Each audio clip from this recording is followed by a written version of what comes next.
स्वागत है आप सभी का मेरे YouTube channel PR action Patna पर। आज मैं आप सभी के लिए क्लास 10 का केमिस्ट्री का चैप्टर फर्स्ट रासायनिक अभिक्रिया एवं समीकरण का पार्ट 6 लेकर आया हूं। आज हम लोग यहाँ देखेंगे दहन के बारे में। तो देखिएगा, दहन कहते किसे हैं। सबसे पहले मैं दहन की परिभाषा दे देता हूं। दहन की परिभाषा होता है कि दहन एक रासायनिक प्रक्रिया है। क्या है? दहन एक रासायनिक प्रक्रिया है जिसमें कोई पदार्थ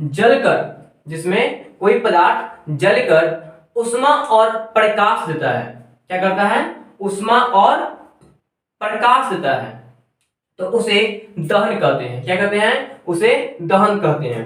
क्या देगा? देखिए, जलेगा पहले तो क्या करेगा? जलेगा, यानी जलने के बाद। ठीक है, जलने के बाद ये क्या हमें देगा? ये देगा उष्मा। क्या देगा? उष्मा। और क्या देगा? और देगा यह प्रकाश। ठीक है, तो याद रखिएगा दहन के बारे में कि दहन कहते कैसे हैं। तो दहन एक रासायनिक प्रक्रिया है। क्या है? एक रासायनिक प्रक्रिया है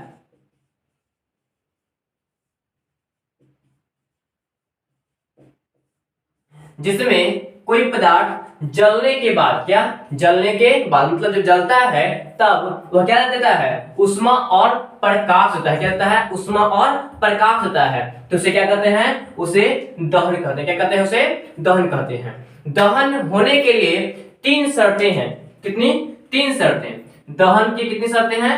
3 शर्तें हैं।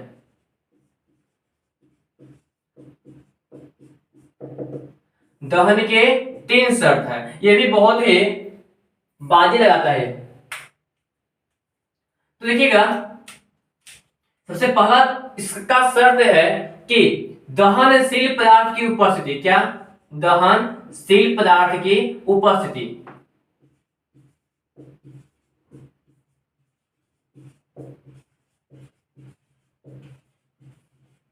दहनशील पदार्थ की उपस्थिति। अब देखिए, जिस चीज को हमको जलाना है उस चीज को रखेंगे तब ना जलाएंगे, कि वो चीज नहीं रहेगा तो हम जलाएंगे किसको?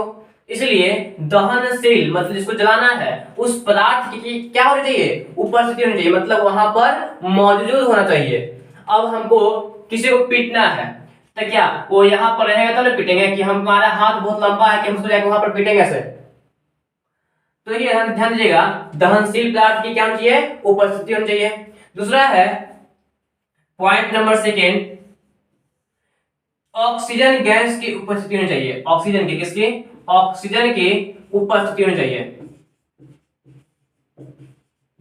किसी भी पदार्थ हो, कोई भी पदार्थ हो, अगर ऑक्सीजन गैस नहीं रहेगा तो वह जलेगा ही नहीं, उसका दहन ही नहीं होता है। ऑक्सीजन जो है इसकी उपस्थिति होनी चाहिए। अगर ऑक्सीजन है तब ही कोई भी चीज जलेगा, अन्यथा कोई चीज नहीं जल सकता है। तीसरा पॉइंट है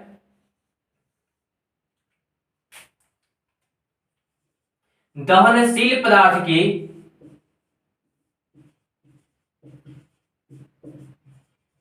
ज्वलनता। दहनशील पदार्थ की ज्वलनता का कम होना।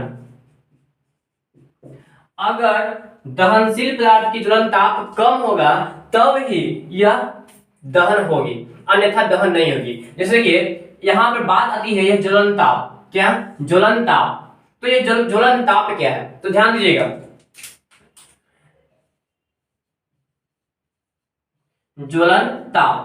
ज्वलनताप जो है वह न्यूनतम ताप है। ज्वलनताप वह न्यूनतम ताप है जिस पर कोई वस्तु, जिस ताप पर कोई वस्तु जलना प्रारंभ करता है। क्या करता है? जलना प्रारंभ करता है, उसे ज्वलनताप कहते हैं। क्या कहते हैं? ज्वलनताप कहते हैं। द माइंड में फिट रखिएगा, दहन कहते किसे हैं। तो दहन क्या है? दहन एक रासायनिक प्रक्रिया है जिसमें कोई पदार्थ जलने के बाद उष्मा एवं प्रकाश देता है। क्या करता है? उष्मा एवं प्रकाश देता है। दहन होने के लिए 3 शर्त हैं। कितने शर्त हैं? 3 शर्त हैं। पहला शर्त है कि दहनशील पदार्थ की उपस्थिति होनी चाहिए, दहनशील पदार्थ मौजूद होना चाहिए, तब ये वह दहन होगा। दूसरा है कि ऑक्सीजन गैस की उपस्थिति होनी चाहिए, ऑक्सीजन गैस वहां होनी चाहिए। और तीसरा है दहनशील पदार्थ की ज्वलनताप का कम होना। क्या? ज्वलनताप का कम होना, सॉरी यहां पर गलत लिखा गया था, का कम होना। याद रखिएगा, दहनशील पदार्थ की ज्वलनताप क्या होना चाहिए? कम होना चाहिए। और यहां पर बात करते हैं ज्वलनताप के बारे में। किसके बारे में? ज्वलनताप के बारे में। कि ज्वलनताप क्या है? तो देखिए ध्यान दीजिएगा कि ज्वलनताप जो है वह न्यूनतम ताप है। क्या है? वह न्यूनतम ताप जिस पर कोई पदार्थ जलना प्रारंभ करता है। क्या करता है? कोई पदार्थ जलना प्रारंभ करता है तो उसे ज्वलन ताप कहते हैं। क्या कहते हैं? तो उस ताप को, उस टेम्परेचर को ज्वलन ताप कहते हैं। अब देखिए आगे, दहन 5 प्रकार के होते हैं। कितने?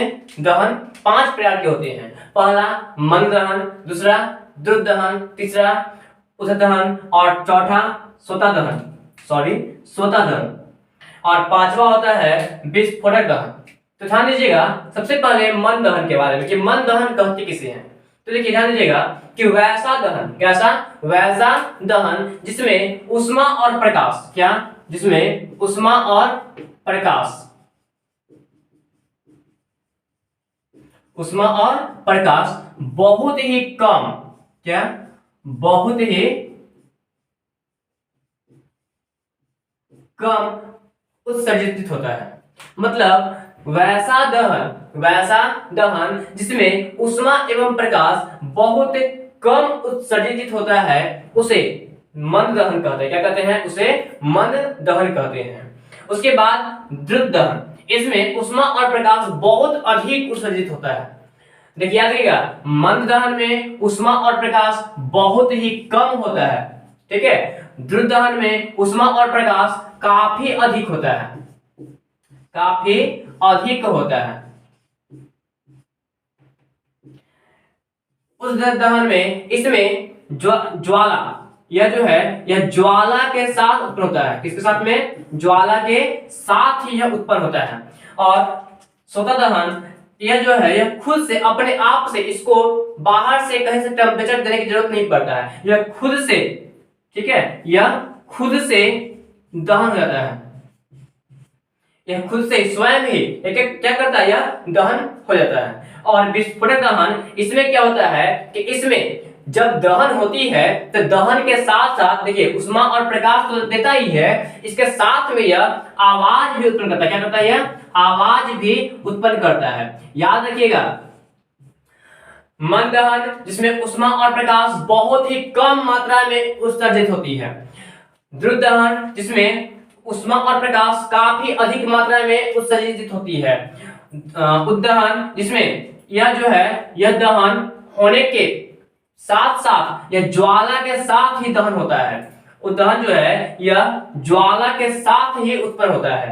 और स्वतः दहन यह जो होता है यह खुद से ही यह दहन हो जाता है। और विस्फोटक दहन यह ऊष्मा और प्रकाश तो देता ही है और इसके साथ साथ में यह आवाज भी उत्पन्न करता है। तो ये था दहन के 5 प्रकार था। अगर आपको मेरी वीडियो अच्छी लगी हो तो इसे लाइक, कमेंट, शेयर, और अगर अभी तक आपने मेरे चैनल को सब्सक्राइब नहीं किए हैं तो इसे सब्सक्राइब कर बेल आइकन को जरूर दबा दें।